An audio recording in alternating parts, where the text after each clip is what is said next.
Hi everyone, good evening. My name is Sukanya, and today we are covering Unit 4. Topic is peer tutoring, and the name of the paper is Paper 3 B.Ed Second Year Creating an Inclusive Classroom. So ये जो question है peer tutoring का, ये 16 mark और 4 marks में आ सकता है। तो ये क्वेश्चन कैसे आएगा कि व्हाट इज़ पीयर ट्यूटरिंग, और हमें इसके ऑब्जेक्टिव्स बताने हैं और प्रोसीजर्स बताने हैं। या फिर ये आ सकता है पहले हमें डेफिनेशन बतानी है पीयर ट्यूटरिंग की, उसके बाद उसके एडवांटेजेस और डिसएडवांटेजेस बताने हैं। So let's look at the definition. हम पहले इंट्रोडक्शन लिखेंगे या हम मीनिंग लिख सकते हैं। तो इसमें हम लिखेंगे कि this mode of tutoring it involves or may involve a peer, an older student or an expert teacher in the tutorial role. Peer tutoring में क्या होता है कि हम जो बच्चा होता है क्लास के अंदर, उसके अंदर एक सेम क्लास के बच्चे को, सेम एज ग्रुप के बच्चे को या उससे थोड़ा बड़ा हो उस बच्चे को उसका टीचर और ट्यूटर बनाते हैं। पीयर ट्यूटरिंग के अंदर 1-to-1 इंस्ट्रक्शंस दी जाती हैं, मतलब एक बच्चा एक बच्चे को लेके और उसकी परफॉर्मेंस को इम्प्रूव करने का काम करता है। होता है ना, स्कूल में कुछ बच्चे थोड़े ज़्यादा इंटेलिजेंट होते हैं, कुछ थोड़े से स्लो लर्नर्स होते हैं, या कुछ लोगों को कुछ सब्जेक्ट्स का नहीं समझ में आता। तो उसमें जिसको अच्छे से चीज़ें समझ में आती है उसको हम ट्यूटर बनाते हैं, और जो थोड़ा स्लो लर्नर होता है उसको हम ट्यूटी बोलते हैं।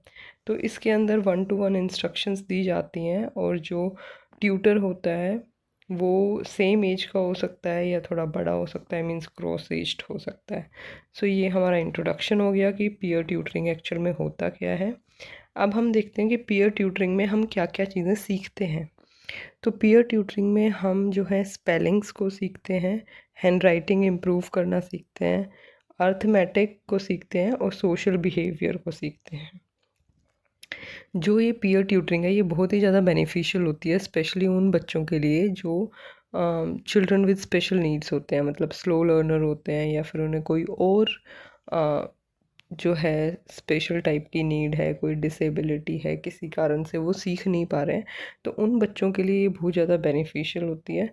और ये कितनी बार करवाई जाती है, ये वीक में 1 बार या 2 बार करवाई जाती है लास्ट पीरियड में। फिर उसके बाद हम पीयर ट्यूटरिंग के ऑब्जेक्टिव्स देखते हैं। तो पीयर ट्यूटरिंग के ऑब्जेक्टिव्स में फर्स्ट ऑब्जेक्टिव यही है कि ये तीनों डोमेन्स को, 3 डोमेन्स होते हैं, दैट इज़ कॉग्निटिव, सोशल और affective, and third is the psychomotor. Cognitive domain में क्या होता है कि जो इसमें स्किल्स होती हैं, कौन सी स्किल्स इंप्रूव होती हैं, एकेडमिक स्किल्स इंप्रूव होती हैं।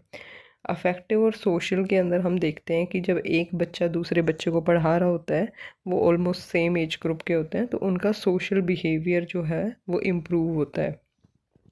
थर्ड चीज़ है कि साइकोमोटर, इसके अंदर क्या होता है कि आपके मूवमेंट्स वगैरह जो बॉडी के होते हैं वो होते हैं साइकोमोटर में, तो बच्चे की हैंड राइटिंग इम्प्रूव होती है।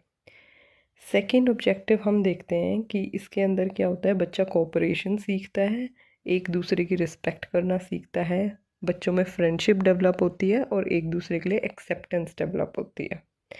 थर्ड ऑब्जेक्टिव ये है कि जो ट्यूटर होता है वो एक सपोर्टिव रोल प्ले कर रहा होता है, और इसमें क्या है, बच्चे को रेमेडियल क्लासेस मिल जाती हैं, एडिशनल प्रैक्टिस मिल जाती है।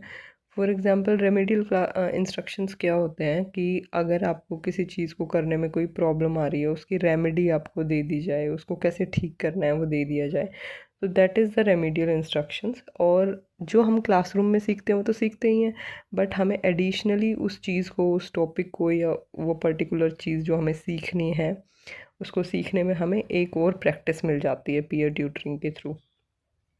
फोर्थ ऑब्जेक्टिव ये है कि कुछ कुछ एरियाज़ में हमने देखा है कि नॉर्मल टीचिंग से ये जो मेथड है पीयर ट्यूटरिंग का, ये ज़्यादा बेटर है, क्योंकि इसमें सेम एज ग्रुप के बच्चे होते हैं और वो अपने सेम एज ग्रुप के ट्यूटर से सीखना ज़्यादा पसंद करते हैं और कंफर्टेबल फील करते हैं। वो बहुत ही ईजीली क्वेश्चंस पूछ सकते हैं, हेजिटेट नहीं करते, इसलिए वो ज़्यादा कंफर्टेबल फील करते हैं। और फिर फिफ्थ पॉइंट है कि जो स्टूडेंट्स हैं उनको जो टास्क दिया जाता है उसको कंप्लीट करने में उनकी मदद हो जाती है पीयर ट्यूटरिंग से। फिर उसके बाद है कि ये बच्चों का दोनों का, ट्यूटर का भी और ट्यूटी का भी, क्योंकि ट्यूटर को भी पढ़ाने का कॉन्फिडेंस आ रहा है, उसको वो स्किल्स डेवलप हो रही हैं कि वो किसी को पढ़ा सके, तो दोनों का सेल्फ कॉन्फिडेंस जो है डेवलप होता है। 7th पॉइंट है कि इसमें सोशल और एकेडमिक डेवलपमेंट होती है बच्चों की। सोशली मीन्स वो एक दूसरे से अच्छे से बिहेव करना सीखते हैं, और एकेडमिक्स जो उन्हें एकेडमिक टास्क दिया गया है वो भी एक साथ मिलकर पूरा करते हैं, तो एकेडमिक डेवलपमेंट भी बच्चों की होती है। फिर हम देखते हैं कि प्रोसीजर्स क्या क्या होते हैं पीयर ट्यूटरिंग में। तो 3 मेन प्रोसीजर्स होते हैं। फर्स्ट प्रोसीजर है डेमोन्स्ट्रेशन। डेमोन्स्ट्रेशन मीन्स किसी भी चीज़ को करके दिखाना। इसको हम शो डू एक्टिविटी भी बोलते हैं।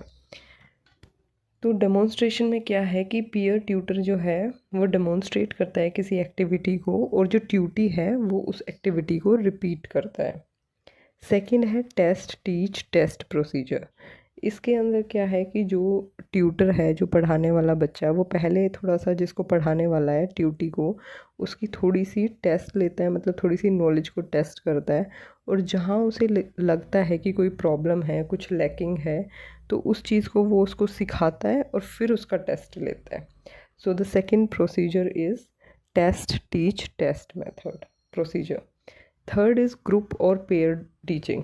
ग्रुप और पेयर टीचिंग जैसे कि नाम ही सजेस्ट करता है कि इसमें जो दोनों ट्यूटर और ट्यूटी हैं वो एज अ टीम परफॉर्म करते हैं, दोनों एक साथ मिलकर किसी टास्क को कंप्लीट करते हैं। फॉर एग्ज़ाम्पल अगर उन्हें कोई पोइट्री, कोई लेसन कुछ ऐसे पढ़ना है, तो फर्स्ट पैराग्राफ ट्यूटर पढ़ेगा, सेकंड पैराग्राफ ट्यूटी पढ़ेगा, और इसी तरीके से वो उसको कंप्लीट करेंगे। फिर है कि इसके एडवांटेजेस क्या होते हैं। एडवांटेजेस में हम देखते हैं कि पहला तो ये टीचर का प्रेशर कम कर देता है, क्योंकि टीचर को ही बार बार रेमेडीज़ देनी पड़े, बार बार बच्चों को समझाना पड़े, तो ये बहुत ही एक टाइम कंज्यूमिंग टास्क है।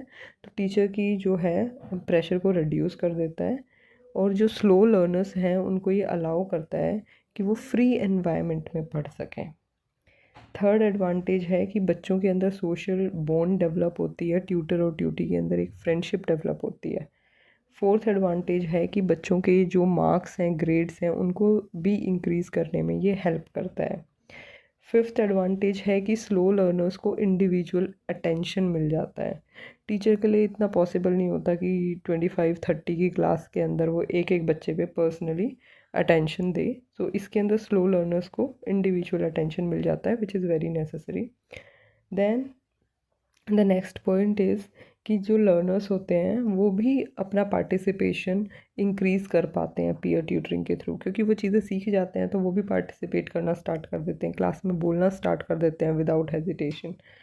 और लास्ट पॉइंट है कि ये जो है बच्चों के उनके लिए अच्छा है, सो दैट स्टूडेंट्स जो हैं जो बड़े लोग होते हैं उनके सामने रिस्पॉन्ड करने में थोड़ा सा हेजिटेट करते हैं, तो ये उन बच्चों के लिए अच्छा है जो कि बड़ों के सामने रिस्पॉन्ड नहीं कर पाते। अब हम डिसएडवांटेजेस देखते हैं। डिसएडवांटेजेस में पहला डिसएडवांटेज तो यही है कि मैनेजमेंट प्रॉब्लम है, क्योंकि टीचर को एक ट्यूटर को पहले सेलेक्ट करना पड़ेगा, फिर उसको ट्रेन करना पड़ेगा, तो ये बहुत ही टाइम कंज्यूमिंग टास्क है। तो इसमें मैनेजमेंट की भी प्रॉब्लम हो सकती है, दूसरा टीचर का टास्क भी इंक्रीज़ होता है, और थर्ड थिंग है कि अगर मान लो ट्यूटर जो है जिसको हमने चूज़ किया as a teacher, we have selected somebody as a tutor, तो अगर वो बच्चा प्रॉपरली ट्रेंड नहीं हुआ तो उसमें भी प्रॉब्लम क्रिएट हो सकती है। एंड लास्ट थिंग इज़ कि किसी भी पीयर ट्यूटरिंग को सक्सेसफुल बनाने के लिए ये बहुत बहुत ज़्यादा ज़रूरी है कि जो दोनों बच्चे हैं, ट्यूटर और ट्यूटी, उन दोनों की इक्वेशन अच्छी हो। मान लो अगर वो दोनों क्लास में एक दूसरे को पसंद ही नहीं करते तो ये मेथड सक्सेसफुल नहीं हो पाएगा। So that's all for today. I hope you like the video. If you like the video, please do like, share, and you can tell me 1 or 2 advantages and disadvantages in the comment box. That's all. Thank you.